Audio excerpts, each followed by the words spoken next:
Olá, olá, tudo bem? Estamos iniciando mais um podcast Bente Alves entre amigos. Hoje o tema será muito importante sobre a saúde mental, autismo.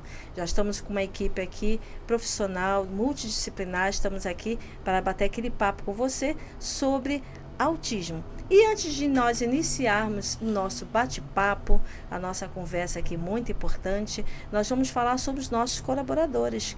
Clínica de Psicologia, Neuropsicologia Florescer. Nós temos também outros nossos colaboradores muito importantes, que é o Arte para Vestir. Isso, Arte para Vestir está conosco também, é um dos nossos colaboradores. E nós temos também a Clínica de Psicologia, Neuropsicologia e temos também Entre Amigos. Cuide da sua beleza ali no Entre Amigos. Temos também o evento para mulheres, Simpósio da Mulher Secar ou Florescer. Você pode entrar em contato com a nossa equipe, faça a sua inscrição, será no dia 27 de junho. Faça a sua inscrição gratuitamente e esteja conosco nesse grande evento, tá bom? Faça florescer e floresça conosco aqui nesse evento de mulheres, tá bom? Faça a sua inscrição. Hoje nós vamos estar aqui apresentando a nossa equipe que está conosco aqui. Nós temos aqui a nossa amiga Jéssica Lourenço. Ela é bacharel em psicopedagogia, ela tem especialização em ABA e é neuropsicopedagoga também. Tudo bem, Jéssica? Tudo bem, Beth. Boa noite. Obrigada por ter nos convidado, né? Mais uma noite, mais um tema aí super importante para colaborar. Muito obrigada, Jéssica, pela sua presença na nossa mesa. Temos também a Ana Cláudia, ela é psicóloga clínica e acompanhante terapêutica. Tudo bem, Ana Cláudia? Tudo bem, é um prazer estar aqui com vocês essa noite. Acredito que esse conteúdo vai trazer, além de trocas, né? E também vamos conseguir levar as pessoas que estão assistindo um pouco mais de conhecimento sobre o autismo. Sim, e temos conosco também o Rodrigo, ele é pedagogo e é psicopedagogo. Tudo bem, Rodrigo? Tudo bem, Beth? Boa noite. Muito É um prazer estar aqui novamente, conosco. mais uma semana, para falar de um tema super importante, né? Super importante, e a população está aí ligadinha no nosso podcast hoje. Com certeza. E hoje nós vamos discutir esse tema muito importante. Inclusive, muitos internautas mandaram e-mail para nós, né? E nós anotamos aqui o que nós vamos discutir hoje. O que é o autismo, né? Quais são as causas? Quais são as intervenções, né? São propostas, são temas importantíssimos e que muitas das vezes as mães atípicas não sabem como lidar com o filho autista, né? Quando ela passa pela uma avaliação neuropsicológica, eu, por exemplo, eu atendo como neura na clínica Florescer, aqui na cidade de Osasco, então muitas delas têm essa dúvida. Da onde que veio o autismo? É a genética, né? Como lidar com isso? Então, ela chega no nosso consultório muito preocupada, tem até um pouco de desespero, um pouco de preocupação como lidar com essa situação, né? Então, hoje nós vamos debater sobre o autismo, né? Eu gostaria até já de iniciar com a nossa amiga Jéssica Lourenço. Ela é bacharel em psicopedagogia. Então, na escola, né, Jéssica, você costuma atender muitas crianças com essa demanda de autismo, não é isso? Sim, Beth. No contexto escolar, é o principal foco, né? São as crianças neurodivergentes, neuroatípicas, que nós chamamos. E muitas vezes não nos ensinam na faculdade como trabalhar com essas crianças, com esses seres tão especiais. É verdade. Não tem uma receita. E aí chegam para os professores, e agora? O que fazer? Como trabalhar? Como ensinar eles? E não se tem uma receita, porque cada um é um ser diferente. É um ser único, né? É um ser único, É cada um tem uma especificidade, cada um tem a sua subjetividade, Isso. sua individualidade. Se nós, seres humanos, nós temos nossa subjetividade, uma criança neurodivergente, neuroatípica, tem ainda mais. É além disso. E quando chegam em sala de aula, às vezes incomoda o barulho do colega, às vezes incomoda os estímulos da sala, Ah, mas a minha sala tá tão colorida, é tão linda a minha sala. É linda, mas às vezes para uma criança atípica, para ela incomoda, é muito estímulo.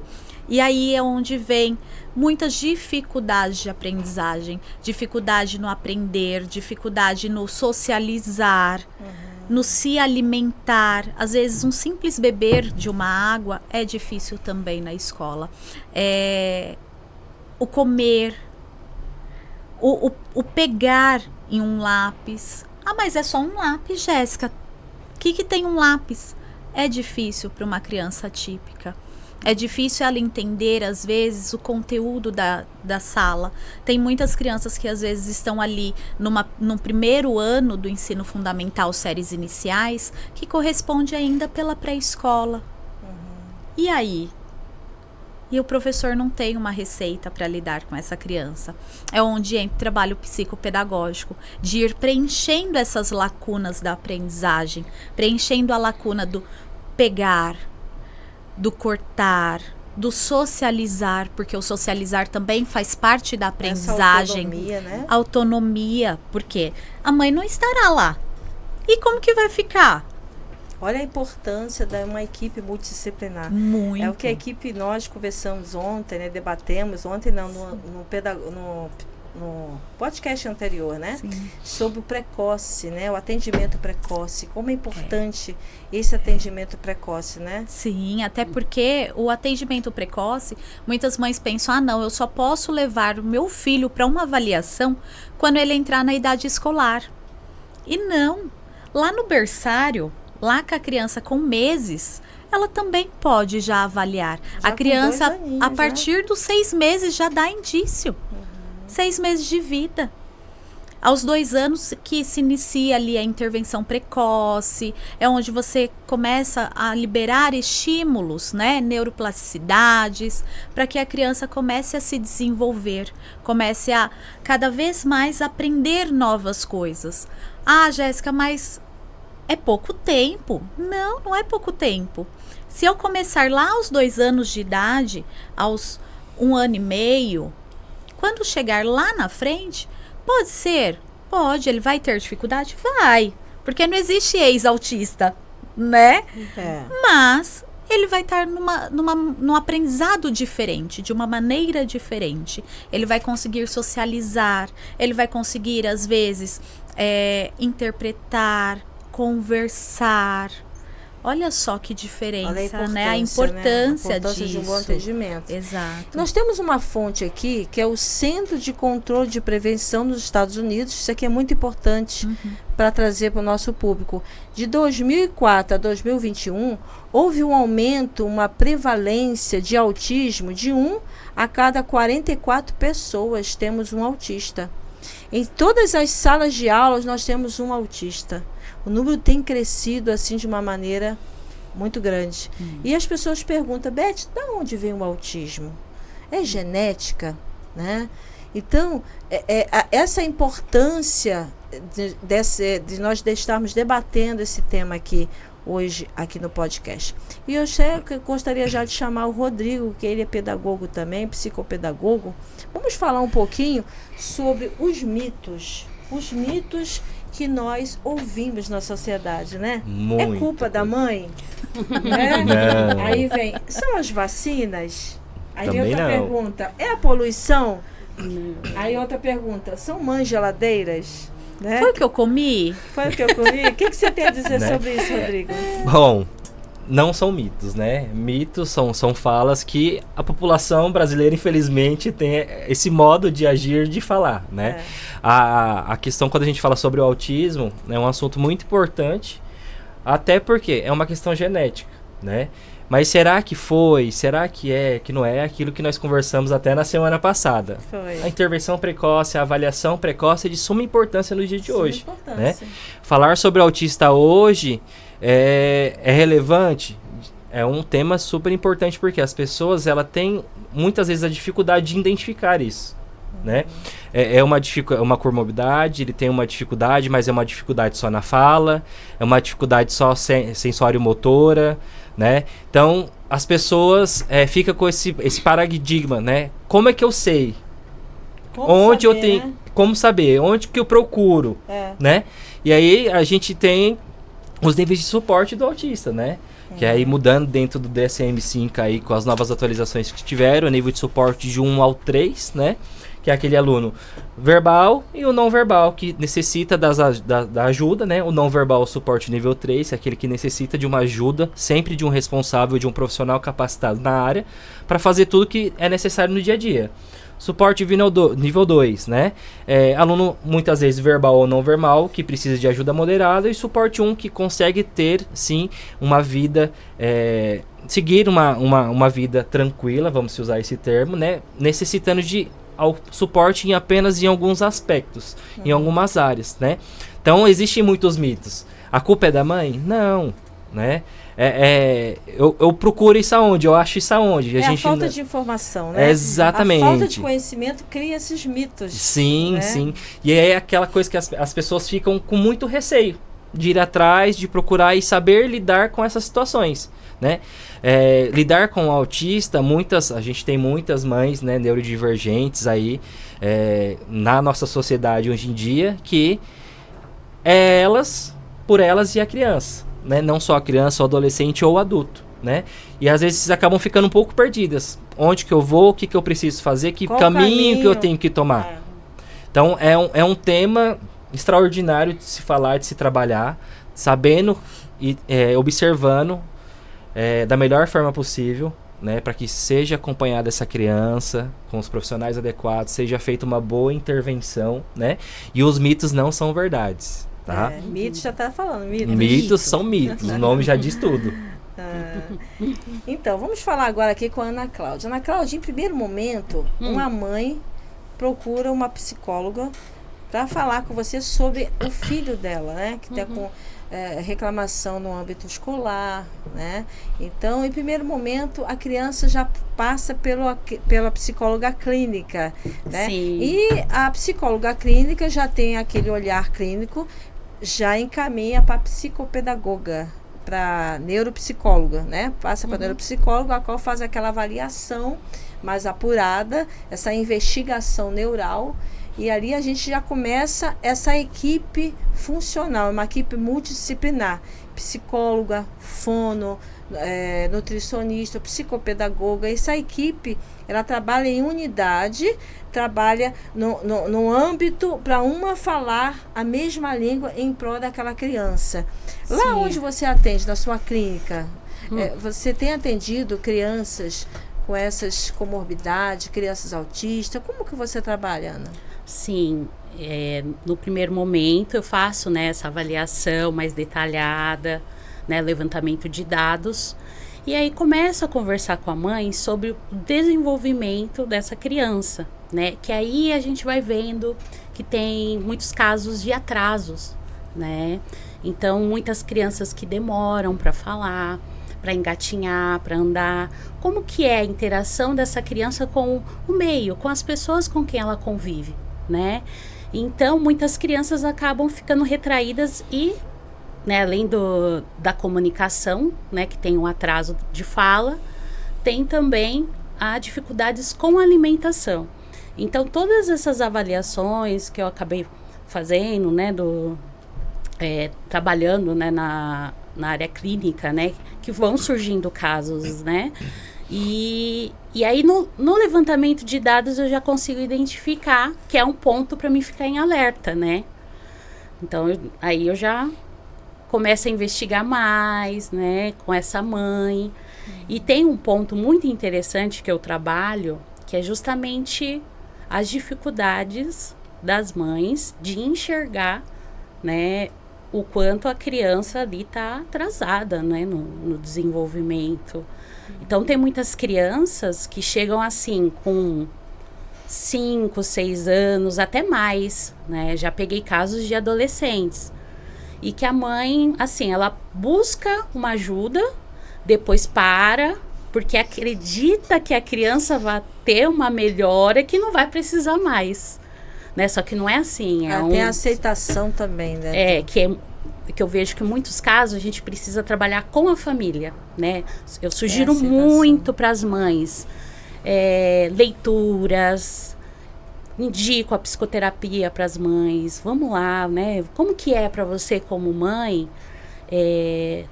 aceitar, né?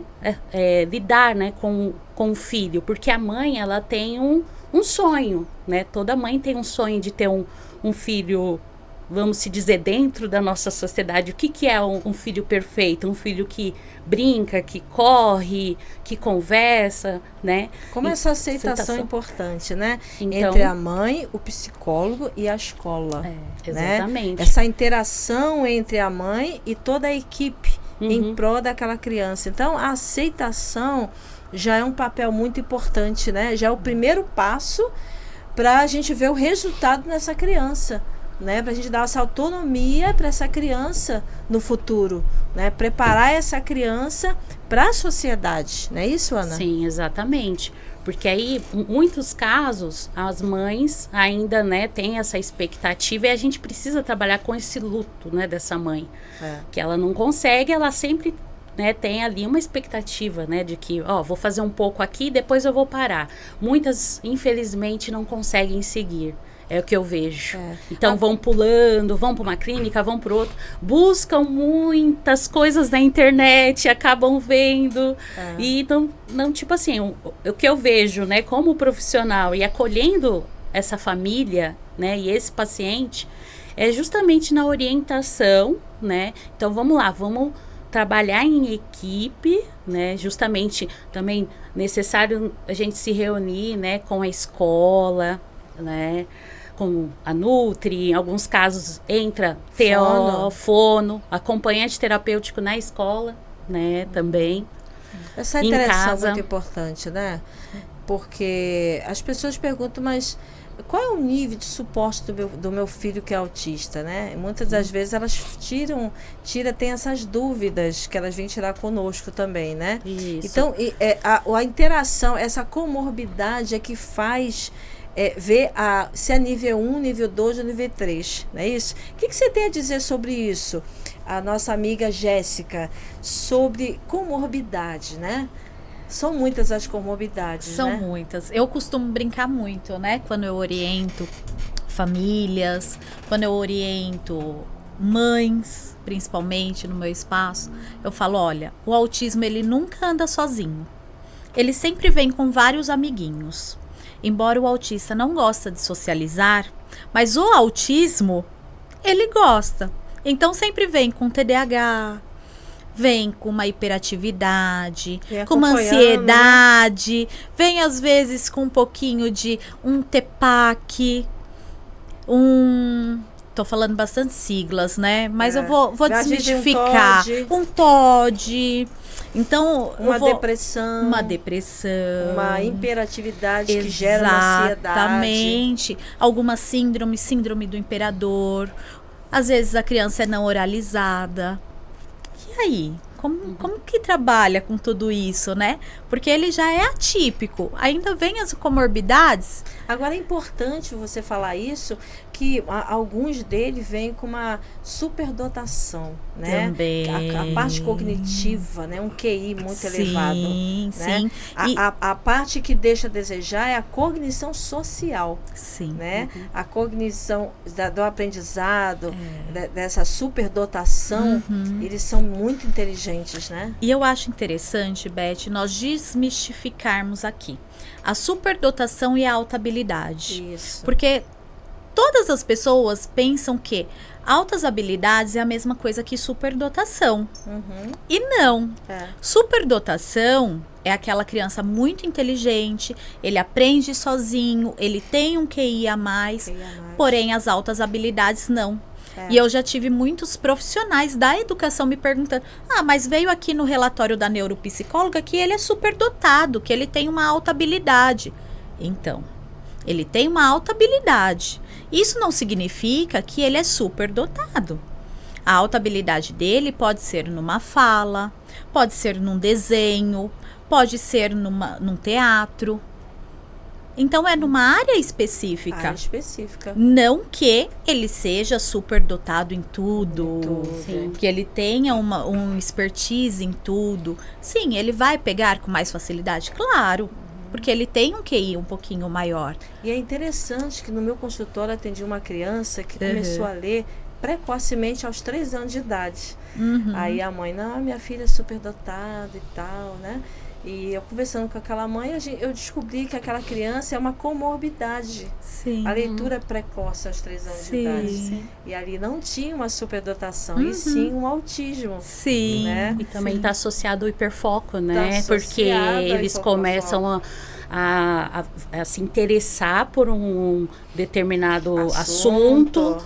Ou, por exemplo, né, eu vejo que muitos gostam de dinossauros. Isso. Então, eu lembro de um caso que o paciente, ele sabia falar de todos os dinossauros. Todas as espécies de dinossauros possíveis. Então, porque eles começam a estudar, ver vídeos. Então, o hiperfoco ali, né, num assunto específico. Então, começa, né... Eles desenvolve de uma maneira linda, né, Jéssica? Eu tive um paciente falando em dinossauros. Se ele estiver me assistindo, ele vai saber, ou a mãe vai saber quem que é. Ele fez eu sentar, porque ele preparou uma aula de dinossauros para mim. E aí, no dia, o Rodrigo tava, que também atendia em comum comigo. Ele falou, ó, tio Rodrigo e tia Jéssica, senta agora, que eu vou ensinar vocês sobre dinossauros. E ele deu aquela aula. Aula, gente, de verdade. E então, o autismo, ele tem muito isso. Quando ele pega uma coisa, ele vai saber muito sobre aquela coisa. Outra coisa que é interessante também, nós falamos muito de hiperfoco no autismo. Mas o TDAH também tem hiperfoco.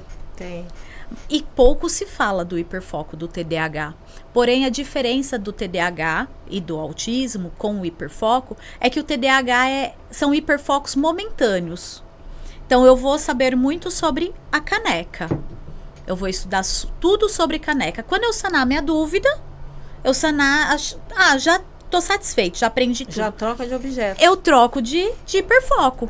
O autista não. O autista, ele vai estar lá com um dinossauro até o final. Ele pode entender outras coisas, mas ele sempre estará lá com o dinossauro dele.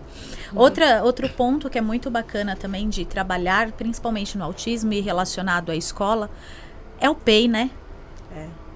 O plano individualizado. Isso é muito importante. Extremamente. Como que faz aquela junção, né, com a equipe, né? Exato, porque se uma escola não tem um PEI, como que vai ter um norte para trabalhar com esse autista? É uma visão holística, uma visão ampla, né? Sim, que ajuda o caminho para a gente percorrer. Tanto o psicopedagogo, o caminho que vai traçar para aquela criança. O pedagogo, o psicólogo, o PEI, ele tem que ser construído pela equipe multidisciplinar, não somente com a escola, né? Mas com a equipe integral, coordenador, professor, equipe terapêutica, família. Então, para isso, nós conseguimos trabalhar e intervir corretamente com o PEI. Então, eu gosto sempre de tocar nesse assunto, porque hoje em dia muitas mães, às vezes, não sabem que se faz necessário o PEI dentro de uma escola, né? Até mesmo no ambiente terapêutico tem que ter o plano individualizado do atendimento. Precisa. E é através disso que nos dá o norte para intervenções, dá o norte para qualquer desenvolvimento desse. A participação dos pais, como é importante, né, Jéssica? Muito como importante. Ajuda os profissionais, né? Tem que ter essa interação entre mães, os pais, a escola. Sim. A gente entra naquele trabalho que nós falamos, né? Tem que ser uma junção. Então, nós vamos trabalhar em equipe. Então, é escola, família e os profissionais que estão acompanhando aquela criança ali. Então, é de suma importância ter esse diálogo entre todos, para que todos consigam falar a mesma língua, né? E consigam fazer a melhor intervenção e o melhor acompanhamento possível para aquela criança. Então, Rodrigo, quando você atende uma criança autismo, que tem estereotipia, que tem dificuldade na matemática, ou dislexia, descalculia, Qual o tipo de trabalho que vocês trabalham na escola de vocês? Né? É aquele, Vocês são pedagoga aquele também, né? pontapé inicial, né, Beth? A gente sempre fala, tem que ter um acompanhamento dessa criança. Então, o especialista ele vai encaminhar, vai fazer, a gente vai solicitar aquele relatório, né? Relatório pedagógico de avaliação educacional da escola, o relatório dos profissionais que estão acompanhando essa criança, para que a gente consiga traçar, né, a melhor intervenção para aquela criança. Então, tem que ser necessário, tem que ter todas as observações de cada profissional para que a gente consiga montar a melhor intervenção. Para sanar uma questão da descalculia desse aluno, uma questão de questão de fala, parte foneológica desse aluno, uma questão emocional desse aluno. Então, que emocional também entra muito, né? Porque a criança, vamos pegar um autista dentro do âmbito escolar. O autista ele tem que ter, né, ali, ele tem o seu hiperfoco, né? Cada criança tem o seu perfil, cada criança interage de uma forma. Nós temos os níveis de suporte, como nós falamos, né? Cada intervenção, tanto com a equipe multidisciplinar e dentro do âmbito escolar, vai ser diferente de criança para criança. Né? Então, a professora tem que conhecer o hiperfoco do seu aluno, a professora tem que conhecer o que o seu aluno não gosta, a professora precisa conhecer o que desregula esse aluno, o que ela precisa fazer para acalmar esse aluno, né? Então, a professora ela tem que ter um conhecimento sobre ele, né, muito concreto. Então, onde que entra a parte da família e das clínicas parceiras que acompanham esse aluno? Dentro dos relatórios. É onde vai ser montado o PEI desse aluno, né? E vai ter a aplicabilidade de todas essas habilidades. Porque cada criança é um ser único. Exatamente. Ninguém é igual a ninguém, né? Nenhuma comorbidade é igual a outra. Um tem hiperfoco em uma coisa, o outro tem uma superdotação na outra, o outro necessita de um estímulo que não é necessariamente eu preciso trabalhar com aquele outro colega, né? Então, os estímulos, eles são diferenciados de criança para criança. Então, a criança, ela tem que ter a rotina, né? Ela precisa da previsibilidade. Então, principalmente para o autista, né? Então, a previsibilidade para o autista, quando ele entra na sala de aula, é o quê? Ele tem que saber que o lugar dele é aquele, que a professora vai colocar o cabeçalho na lousa, que tal hora tem um recreio, é a hora do lanche, né? Então, precisa ter essa rotina. É necessário existir essa rotina, né? Para que a gente não tenha a desregulização desse aluno dentro de sala de aula no âmbito escolar, né? Então, os estímulos acabam atrapalhando, né? Então, tem muitos estímulos dentro de uma escola. Então, é o barulho, né? Às vezes, a sala é muito cheia, né? Ele precisa... Entra também a hiperatividade. Que tira a atenção dessa criança, sim, né? Sim. Então, são muitos pontos que precisam ser observados para que a gente consiga trabalhar de uma melhor forma possível com esse aluno. Consiga integrar esse aluno no âmbito social, ali dentro da sala, mostrando para ele que ele tem capacidade para fazer as atividades, ele tem capacidade para aprender a ler, para aprender a escrever e para socializar. E você tem mais ou menos assim um período, um tempo para essa criança já estar mais ou menos mais socializada, mais preparada para a sociedade, mais ou menos no tempo? A gente fala que assim, o autista é uma incógnita, né? É uma coisa que eu até falei na semana passada. Não podemos dar tempo. Cada um tem o seu tempo, né? Então, pode ser que eu tenha uma criança que tem o espectro, né? Que daqui a 6 meses, 1 ano, ele esteja lendo, ele esteja com o sensório motor dele apto, não tem as estereotipias, mas eu posso ter aquele aluno que demore 2, 3, 4 anos. Principalmente quando o aluno ele é não oralizado, não verbal. Então, o trabalho tem que ser muito bem feito. É uma visão clínica, uma visão clínica. Sim. E é uma peneira, né? É aquilo você que vai a gente... peneirando e vai vendo Exatamente. É aquela questão que a gente fala. Então, tem que trabalhar num senso comum, todos os profissionais, numa boa intervenção, para que o trabalho de um não só sobressaia sobre o outro, cada um faça a sua parte para a gente começar a ter a evolução desse atendido. É verdade. Isso é muito importante. Ana, e a sua anamnese? Quando você atende uma mãe... que ela te procurou e meu filho eu acho que é autista, tal. Você tem que fazer uma boa anamnese, né, Ana? Sim. Tem um olhar muito fundamental. clínico, fundamental, para você pontuar ali, né? Principalmente nos marcos do desenvolvimento, né? Então tem que ficar atenta, né? Essa criança, né, tem tem dificuldades, de fato, e tem muitas mães que ainda não estão com, né, não vêm com com a criança já com diagnóstico. Então, há muitas situações que a gente levanta essa hipótese, né, o psicólogo clínico levanta a hipótese para poder encaminhar para uma avaliação neuropsicológica para fechar esse diagnóstico. Já começa já na gestação, se a criança nasceu prematura. Exatamente. Né? Então, se a criança, ao mamar, ela olha nos olhos da mãe, né? O toque, na alimentação, né? Se ela fica muito irritada quando pega ela muito no colo, né? Na hora da amamentação.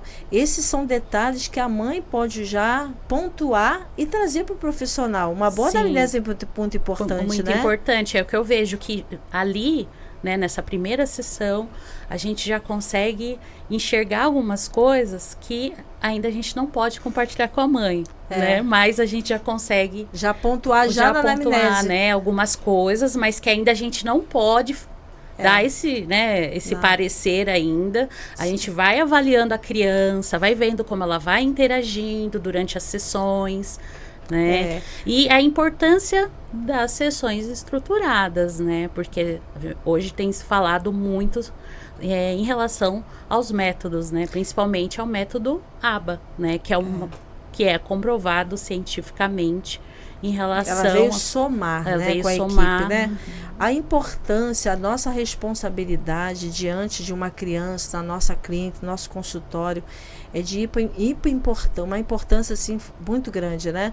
Eu lá na clínica Florescer, eu atendo como neuropsicóloga, e a gente costuma dar 1 hora, né? Se precisar passar, a gente até passa. A gente tem que fazer uma anamnese assim, bem fechadinha, certinha, desde o parto, desde a gestação, cada detalhe é de uma extrema importância, cada detalhe, que é daqueles detalhes ali que a gente vai pontuando, né? Exato. A criança se nasceu prematura, né? Se ela chora muito durante a noite, como que foi as primeiras falas, a primeira comunicação, né? Como é que foi a parte motora, né? Tudo isso aí a gente vai pontuando para a gente já preparar aquela avaliação, né, daquela criança. Que né? já começa aí, né? Já começa desde a anamnese. Desde a anamnese. Né? Nesse primeiro contato que a gente tem aí com a mãe, a gente já começa identificando, né, alguns pontos aí que depois, em contato com a criança, né, a gente já vai levantando essas hipóteses para passar para o colega, né? E é interessante que a maioria do autismo sempre vem acompanhado um TDAH, que é a hiperatividade, né? E às vezes as mães até confundem hiperatividade com ansiedade.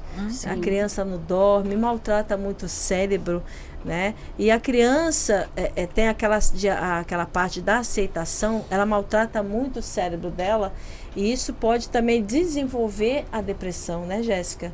Pode desenvolver a depressão e faz aquela ruaça toda, né? Aí vai ter TDAH, aí vem ansiedade, aí vem depressão. Então tem criança que a gente tem que encaminhar para a parte medicamentosa, né? A parte de medicação, para acalmar um pouco aquela hiperatividade, aquele excesso de dopamina, né? Sim. Que é o TDAH. Como é importante as nossas intervenções, o nosso olhar clínico, a nossa responsabilidade diante dessa situação, né, Jéssica? Sim. Em alguns casos a gente precisa, de fato, encaminhar para o psiquiatra, né? Principalmente quando a mãe não está conseguindo ali lidar com o comportamento da criança, né? Que já está há um tempo em tratamento, né? Mesmo com uma equipe multiprofissional, não está evoluindo. Aí tem alguns casos que entra, sim, com a medicação. Principalmente eu vejo no nível de suporte 3, né?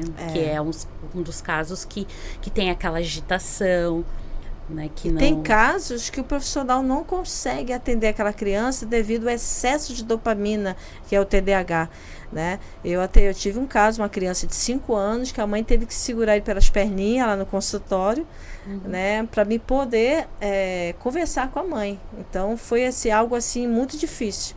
Então eu costumo falar para a mamãe, passa primeiro para a medicação, né? Quando a medicação estiver surgindo efeito, a gente já faz uma boa anamnese, porque a criança ali, ela está naquela imperatividade toda, né? E fica difícil até a gente fazer uma boa anamnese. Eu peço sempre para a mãe só, né? Se tiver alguém para ficar com aquela criança, uma avó, ou o pai, ou uma tia, eu costumo pedir a mãe para ir só, para fazer uma anamnese assim, bem profunda, né? Que isso é muito importante, para poder que conversar, né, com a mãe, ela falar abertamente, né, sobre o que está acontecendo, porque com a criança presente, talvez a mãe muitas vezes não consiga trazer, né, tudo que ela está acontecendo ali, fica com receio, né, o que eu posso falar perto da criança, o que não pode, né, também vai, em alguns casos acaba constrangindo, né, a criança, dependendo, né, do nível de suporte e tal. Então a criança já vai com aquela resistência, né? É sempre o médico, né? Eu vou passar no médico, aquela coisa, aquela tensão, né, para a criança entrar numa clínica, né? É muito estímulo, é muita informação, né? Então a gente tem que ter esse cuidado, né? Já conversar com esses pais, esse acolhimento, né? E na clínica Florescer, eu tenho essa experiência de desde criança, adolescente até na fase adulta, né? Do autismo. Então, eu atendi um senhor de 64 anos. É interessante as experiências que ele me contou ali. A dificuldade que ele passou durante a vida com o autismo, ele não sabia. Porque há tempos atrás, sempre teve autismo, mas não tinha essa nomeação, né? Não tinha os profissionais que tem hoje. Então, ele sofreu muito. E hoje, atendendo esse senhor, fiz a avaliação dele. E ele falou assim: Beth, tudo que você falou aí eu passei, né? Mas agora, conforme a sociedade, ele trabalhando no âmbito da sociedade, ele foi se adaptando, né? Essa adaptação dele. Então, ele trouxe, eu aprendi muito com ele também, que a gente aprende com os nossos pacientes, né? Então, ali na clínica eu atendo adolescente, criança, adulto, idoso, e como essa interação. É como Freud, né? O Freud aprendeu com a paciente chamada Elizabeth. Como ele aprendeu com essa paciente. E hoje também não é diferente. Essa troca de saber, essa troca de informações, paciente e profissional, né? Isso é muito importante, né, Jéssica? Sim. E é importante nós falarmos também do autismo em adultos, que pouco se fala. Pouco se fala. Todo mundo só lembra dos piticos, né? Dos pequenininhos, dos adolescentes, das crianças. Mas o adulto também tem. Não se tinha nome. E há uma identificação quando a mãe vai levar, ou o pai vai levar a criança. Não já passou isso com vocês? Nossa, eu acho que eu sou também. Me identifiquei, vou fazer também. Ele parece muito comigo, eu acho que eu tenho isso também. Eu acho que eu vou fazer também. Como eu atendo pessoas assim, pacientes assim. Vai levar os pequenininhos e o pai acaba fazendo. Vários. Ou a mãe também. Se eu me identifiquei, eu tenho certeza. A minha genética do meu filho. É que, na verdade, o pai, ele para observar as estereotipias que o filho tem e para se pensar. Lembra a infância. Eu acho que eu tenho isso, eu passei por isso também. Se abre um mas leque. E agora? Se abre um leque, né? Exatamente, né? Aí ele poxa, será que eu também não tenho? Eu tô observando isso no meu filho, me identifiquei com o que ele tem, eu já passei por isso, eu tenho as mesmas dificuldades e agora eu tô sabendo realmente o que é. Né? E o que a Jéssica falou, é muito difícil hoje, né? Os adultos estão tomando mais conhecimento, tendo mais aprendizado e estão procurando essa ajuda, né? Um profissional para saber se realmente, se ele não tem também, né? Tanto que a maioria passou vários casos até de atores famosos, né? No jornal que descobriram depois de uma certa idade que tem autismo, né? Pelas dificuldades que passou, né, no dia a dia do cotidiano, dificuldade de fala, dificuldade de comunicação, de socialização, e não tinha o nome. O que eu tenho? Será que isso é meu ou não é meu? E foram atrás e descobriram. A gente traz essa pessoa para a luz, né? Tira da caverna. Tem gente que confunde a proatividade com a imperatividade. Sim. Imperatividade é uma coisa, proatividade é outra e a ansiedade é outra.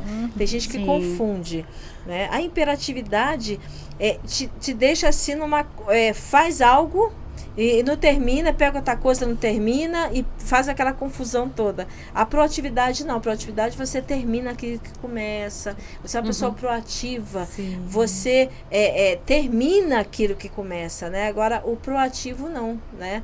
Ele começa uma coisinha, vai largando, no final das contas não consegue fazer nada. E o né? ansioso procrastina. Procrastina. É o excesso, né? É o excesso. É o excesso Excesso do de hoje, futuro, né? o excesso. Exatamente. Desculpa, eu te cortei. Eu gosto de falar. Mas é ótimo. Isso é bom. É importante falarmos também da questão do autismo em mulheres, em meninas. Meninas. Porque O aparece TDAH muito em também. homem. TDAH, em homem, em meninos. É muito mais comum. Eu vi um autista, mas era menino. Por quê que é tão comum em menino e não tão comum em meninas? Por quê? Porque a menina, ela consegue se camuflar. Então, ela vai se desenvolvendo. Que é a mesma coisa quando chega lá... eu sou adulto e eu descobri que eu sou autista. Não, você não descobriu. Você só deu nome a uma coisa que você tinha. Você já era assim. Só não tinha nome. É. Só que você aprendeu a lidar. E foi desenvolvendo ferramentas para lidar no seu dia a dia. É a mesma coisa a menina. A menina vai... vou copiar a amiguinha, eu vou copiar a colega, eu vou copiar outra mulher, eu vou copiar a minha mãe, a minha avó, a minha tia. E é onde acaba se camuflando. Demora um pouquinho mais o diagnóstico. Por quê? Porque você tem que ter esse olhar mais clínico, mais afunilado, mais, assim, bem sutil para que você entenda, opa, tem também nessa menina. E né? é interessante que o TDAH, o H da menina, tem TDAH que é interno. Aquela menina quietinha, mas a cabeça dela tá 220. O TDAH, Agora, a hiperatividade mental, né, Beth? É interna. Ela tá ali quietinha, mas a cabeça dela tá 220. A gente vê, conforme for atendendo, a gente vê que é uma hiperatividade ali interna. Sim. E se torna uma ansiedade generalizada. Sim. A ponto de desencadear ou desenvolver uma depressão, porque como ela não mostra, né? Não demonstra, então tem que ter um olhar clínico ali. Sim. É interessante como na menina é diferente, não são todas, né? Mas na menina costuma ser interna essa hiperatividade. Exato. Você já atendeu casos assim, Ana? Sim, eu ia até comentar que algum tempo atrás eu estava atendendo uma paciente que ela veio com um diagnóstico de TDAH. E aí eu falei assim, mas quem te passou esse diagnóstico? Aí eu comecei a investigar tal. E aí, no decorrer das sessões, eu falei assim, vamos fazer uma avaliação neuropsicológica? Né? Porque eu tinha uma dúvida. E aí ela fez a avaliação e deu autismo. Né? Então, às vezes Deu acaba... TDAH também? Não, só Não, né? autismo e depressão. Então, e aí... Eu tinha uma suspeita que ela tinha uma dificuldade ali de socialização e na empresa, né, quando passavam as atividades para ela tinha muita dificuldade com excesso de demanda. Então ela queria ficar só em determinada atividade. Aí começava a surgir outras atividades, né, aquela muitas atribuições ao cargo, ela não conseguia dar conta. Aí era o momento que ela tinha as crises e que ela tinha que sair da sala e dar uma volta, beber uma água e depois voltar para a atividade, né? E só que aí a empresa não sabia disso, né? Foi aí, né, que a gente começou a trabalhar juntas e depois ela conseguiu até levar o relatório para o trabalho e aí eles conseguiram passar as atividades para ela. Ó, você é muito importante aqui, a gente percebe, né, a importância do seu trabalho.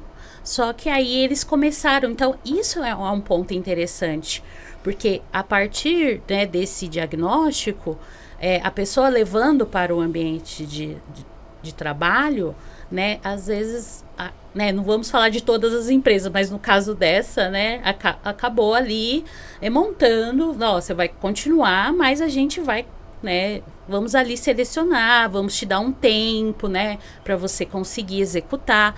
Então, essa cultura dentro das empresas é importante a gente falar sobre, quando a gente fala do autismo, né, na fase adulta, que tem né, agora tem programas dentro de empresas, né, que são favoráveis, né? Essas informações dentro do laboral é muito importante. Então, trazer esse conhecimento, né, para dentro do laboral, para a equipe saber o que é o autismo, o que é o TDAH, e quebrar esses paradigmas, né, que existe essa discriminação.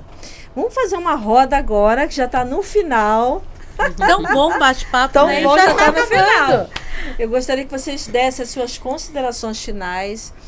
A escola a qual vocês são pedagogo, né? São pedagogos, psicopedagogos. Eu gostaria que você já desse as suas considerações finais aí. Quer começar? Pode começar. Pode ir? Então, quero primeiramente agradecer mais uma vez por estar aqui conosco, com vocês, a toda a equipe, né? Falando sobre um assunto de suma importância. Verdade. Para várias famílias, né? Que eu sei que estão nos assistindo, que vai sanar muitas dúvidas que estavam, né? Pedir para quem não nos segue, não conhece o nosso trabalho, nós somos eu e a Jéssica, proprietários da JL Psicopedagogia Multidisciplinar, né? Nossa clínica fica na Zona Norte de Osasco. Segue nosso Instagram lá, É privado. Psicopedagogia GSRO, _ GSRO, né? Uma clínica privada, tá? Nós somos sócios também de um colégio, que é o Colégio Antônio Vilas Boas. Hoje a gente encontra-se com 4 unidades aí dentro do município de Osasco, da educação infantil desde o berçário até o ensino médio. Muito bom. Tá? É o Colégio Antônio Vilas Boas. Nos procure na rede. Eu não vou falar todos os istas aqui, porque senão é muita coisa, né? Mas agradeço de coração mais uma vez pelo convite. Deixa uma palavra aí para essa mãe que está agora com um filho autista em casa, né? Mãe atípica. Vou deixar.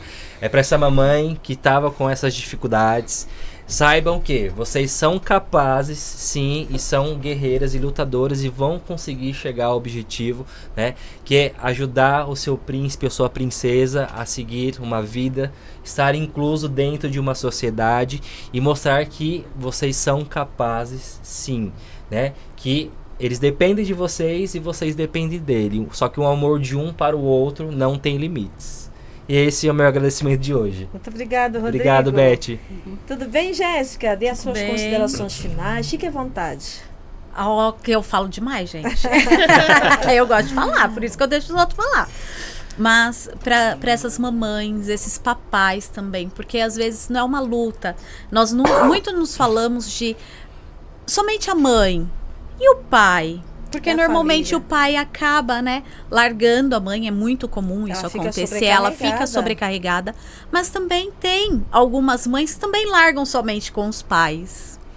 Pouco se fala dos pais, deixa com a avó, né? ou com a avó, ou com a tia. Então, para essa família que tem uma criança atípica, entenda que se Deus fez e te deu essa criança, é sinal que você vai ser capaz. E hoje, com os estudos, está muito mais fácil ter essa intervenção, né? O meu bordão é sempre: não deixe quem você ama sofrer.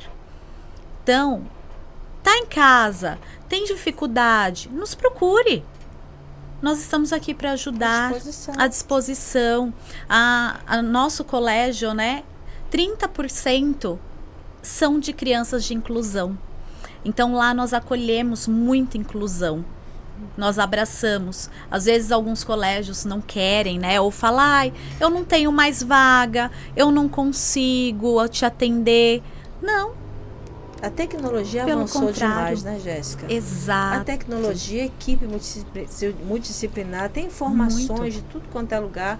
Não precisa mais deixar essa criança sofrendo. Não, e nem deixar também em homeschool. A família também. Por quê? Porque muitas mães acabam optando pelo homeschool porque, vai para a escola, vai ter crise, vão me ligar, vão estar sempre me procurando. Claro, existe uma parceria, uma via de mão dupla, mas não é assim, não precisa ser assim. Essa criança também vai ser acolhida. Nós trabalhamos muito essa socialização. As crianças abraçam as crianças atípicas. Não, vem aqui, vamos te ajudar. Então, não deixe ele Há um em casa. acolhimento ali, Há né, acolhimento. E para me achar a Jéssica, como que eu faço? É o mesmo. JSRO _ Psicopedagogia. Esse é nosso Instagram. Eu e o Rodrigo, nós temos uma clínica, né? Como ele já falou. São casados. casados, trabalhamos o dia todo junto. Um dando suporte pro outro. Um dando suporte pro outro, se um cair, o outro cai também. Isso. Então, estamos troca sempre de informações, juntos. troca de saberes. Exatamente, vivemos Maravilha. nessa troca. Parabéns para esse casal, viu? Obrigado. Muito Obrigada, obrigada pela Beth. participação de vocês. Aninha, Ana Cláudia. Vamos E lá, aí, né? meu amor, deixa as suas considerações finais. Bom, além de tudo que nós conversamos aqui, né, vou trazer um ponto muito interessante, que nós estamos falando de clínicas, estruturas, tal, mas a gente também tem que levar em consideração que muitas pessoas não têm acesso a tudo isso. Temos muitas pessoas de classe baixa, né, muito pobres, que não têm acesso e que têm filhos autistas, como a gente acaba vendo nas redes sociais. Baixa renda, Essa mãe entra em desespero, essa família, né? Então, hoje tem muitas instituições, tem ONGs, né? Tem as clínicas escolas, né? Que estão oferecendo aí um trabalho aí muito legal. Então, procurem ajuda, né? Converse, né? Muitas clínicas oferecem valor social, né? Então, vamos, né, formar essa rede de apoio aí, não só para um determinado público, mas vamos acolher a todos, né? Vamos procurar ajuda. E também eu vou falar um pouco do site, do www.mapaautismo.org.br, que tem estatísticas, dados sobre o autismo, que as pessoas podem entrar e tem essa troca aí um pouco sobre o que eu tô falando, tá? Eu sou psicóloga clínica, atendo na região de Alphaville e também Pinheiros. Tenho a clínica na região de Pinheiros e Alphaville. Além disso, eu também trabalho como AT por São Paulo, né? Então, O que é um AT? Acompanhante terapêutico, Olha, né? acompanhante terapêutico. Né? Que a gente também trabalha, né? Além do consultório, né? Então, eu lido com diversos quadros clínicos. É uma visão holística que você tem, tá certíssimo. Né? Diversos quadros clínicos, além do consultório, né? Então, eu vou trabalhar ali no dia a dia, no ambiente, para saber, né? Como que a pessoa está lidando ali. Tem os casos mais graves, né? Que aí a pessoa já não consegue só no consultório. Então, a clínica, o Instagram é @delitepsicologia. Muito obrigada a você que está dando o nosso like ali no nosso podcast. Obrigada pela companhia. E entre no nosso site www.psicologiaflorescer.com.br, que é a Clínica Florescer. Estamos à disposição como neuropsicóloga, com psicóloga. Nossa clínica ali tem aba também, tem psicólogo, até neuropsicólogo. Saiba você, mãe, que você não está sozinha. A equipe está aqui para acolher você, acolher a família e acolher o seu filho. Não precisa mais desse sofrimento. Você não está numa ilha isolada, não, tá? Hoje nós temos a tecnologia, nós temos uma equipe, temos vários profissionais gabaritado, preparado para acolher o seu filho e acolher você também. Não fique sozinho nessa ilha não, viu? Fique conosco. Muito obrigada pela sua companhia, pelo seu like. E semana que vem estaremos aqui, Beth Alves, Entre Amigos, com você juntinho conosco. Muito obrigada.